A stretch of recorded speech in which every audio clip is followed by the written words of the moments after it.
Assalamualaikum warahmatullahi wabarakatuh. Alhamdulillahirabbil alamin wa bihi nasta'in wa ala umuri dunya waddin wa ala alihi wa sahbihi ajmain. Rabbi shrah li sadri wa yassir li amri wahlul 'uqdatam min lisani yafqahu qawli. Anak-anakku, sebelum kita belajar, marilah sama-sama membacakan basmalah. Bismillahirrahmanirrahim.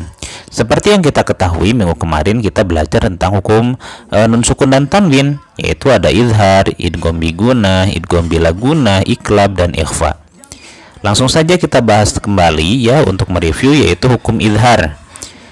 Salah satu hukum nun sukun dan tanwin adalah hukum izhar, yaitu ketika ada nun sukun dan tanwin bertemu dengan ha, ghin, ain, kha, ha dan hamzah atau alif ya tentunya. Nah, ini berarti dinamakan dengan izhar. Nah, bacanya itu dijelaskan ya untuk pembacaan izhar. Jadi ada nun sukun atau tanwin bertemu dengan ha, ghin, ain, kha, ha atau hamzah. Kemudian ini untuk contoh-contohnya ya, contoh izhar. Yang pertama ada kata man amana. Di sana ada nun sukun bertemu dengan hamzah atau alif.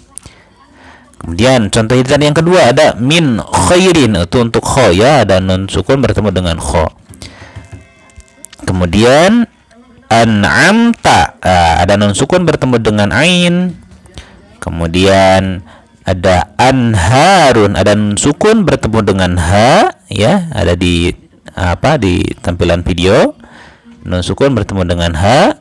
Azabun alim, nah tanwin bertemu dengan hamzah ya. Azabun alim, tanwin bertemu dengan alif ya. Aliman hakima, tanwin bertemu dengan ha ya, di sana ada ya tanwin tuh. Ya, ada tanwin domah, ada tanwin fathah ya. Kemudian selanjutnya, jangan lupa ini untuk cara bacanya dijelaskan ya. Azabun alim, aliman hakima. Nah, ada tanwin domah dan tanwin fathah di sana ya. Kemudian kita menginjak kepada hukum nun sukun dan tanwin selanjutnya ya. Di sini ada idgham bigunah. Nah, pada idgham bigunah ini anak-anak, kalau misalkan ada nun sukun atau tanwin bertemu dengan ya, nun, mim atau wawu ya. Hurufnya jadi ada 4, ya, nun, mim dan wawu. Nun sukun atau tanwin bertemu dengan ya, nun, mim, wawu, salah satunya ya tentunya. Kemudian untuk bacanya nanti dileburkan ya suara nun sukun atau tanwinnya. Suara nun sukun atau tanwinnya itu dileburkan ketika bertemu dengan wawu, mim, nun, wawu ya, ya, nun, mim dan wawu. Ini contoh idgham bigunah. Miwahid. Ya, ditahan dulu ya. Miwahid. Kemudian mayyaqulu gisyawatu walahum. Nah, ditahan dulu dan dileburkan. Jadi suara nunnya atau tanwinnya tidak dibaca. Mayyaqulu, enggak man ya dibacanya, tetapi mayyaqulu suara nunnya dimasukkan ke suara huruf selanjutnya. Kemudian idgham bilagunah sekarang ya.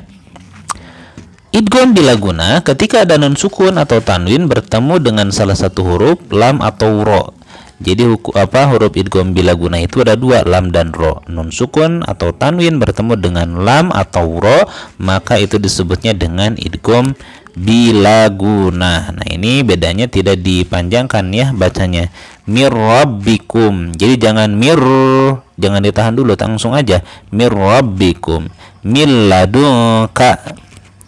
Nah, ini nun sukun bertemu dengan ro, kemudian yang kedua nun sukun bertemu dengan lam ya contohnya. Ingat, jangan ditahan untuk membacanya. Jadi untuk idgham itu terbagi dalam 2 bagian ya, ada idgham bigunah dan bilagunah. Idgham bigunah hurufnya ada 4, ya, nun, mim, wawu, dan bilagunah ada 2, lam dan ro. Sekarang kita masuk ke iqlab. Iqlab itu hurufnya ada 1 ya, yaitu ba. Bacanya ditukar ke mim, suara nun sukun atau tanwinnya. Jadi ketika ada nun sukun atau tanwin bertemu dengan ba, itu namanya iqlab ya. Dibacanya suara nun sukun atau tanwinnya ditukar dengan suara mim. Nah, di sini Pak Iqbal punya contoh untuk bacaan iklabnya ya. Oke, sekarang kita masuk ke contohnya.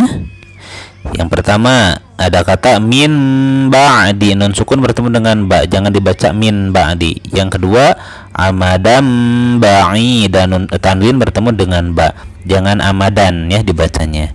Kemudian yang terakhir adalah ikhfa. Nah, ikhfa ketika nun sukun atau tanwin nih, tanwin doma, tanwin kasroh, tanwin fathah bertemu dengan salah satu huruf sod, sya, sin, zai, za, kemudian dal, jim, fa, ta, kaf, qaf, fa, dha, kemudian to, dad. Nah, pokoknya selain huruf idhar, idgham dan iklab ya, maka itu ikhfa. Kemudian untuk bacanya nanti didengungkan ya. Ini contohnya nih. Nah, untuk contohnya di sini ada kata yang tadhir. Nah, yang tadir didengungkan ya, nun sukun bertemu dengan ta. Anjayna, nah, dan ditahan juga ya tentunya. Yang tadhiru, yang tadhiru, nah ini tidak dipanjangkan ya. Kemudian anjayna. Kemudian yang warna hitam a'anzartahum, a'anzartahum. Nah, jadi nun sukun bertemu dengan za maka didengungkan ya. A'anzartahum, ingat ditahan dulu ya, jangan dilangsungkan. Nah, kemudian selanjutnya ada ini banyak ya untuk contoh-contohnya. Nah, ini contoh yang tadi ini jayina, kemudian a'anzartahum. Ingat harus ditahan dulu untuk cara bacanya. Nah, anak-anak, mungkin itu saja yang dapat Bapak sampaikan. Jadi intinya hukum nun sukun dan tanwin itu ada 5. Ya, ada idhar, idgham bila guna, idgham bi guna, iklab dan ikhfa. Huruf idhar hurufnya ada 6, yaitu hamzah, ha, ain, ha, ghin, kha. Bacanya dijelaskan. Idgham bi guna hurufnya ada 4, ya, nun, mim, wawu. Kemudian idgham bila guna ada 2, lam dan ro. Iklab ada 1, yaitu ba, dan sisanya masuk ke ikhfa. Idhar jelas, kalau idgham itu idgham bila guna dan bi guna itu dileburkan ya, nun sukun dan tanwinnya. Dan iklab ditukarkan dengan mim, kemudian ikhfa itu bacanya dengung. Nah, itu saja mungkin yang dapat Bapak sampaikan. Terima kasih atas perhatiannya. Semangat terus dalam mempelajari Al-Quran. Insya Allah akan bermanfaat ya, bukan hanya di dunia tetapi nanti juga di akhirat. Kita akhiri saja dengan doa kifaratul majelis. Subhanakallahumma rabbana wa bihamdika asyhadu an la ilaha illa anta astaghfiruka wa atubu ilaik. Akhirul kalam. Assalamualaikum warahmatullahi wabarakatuh.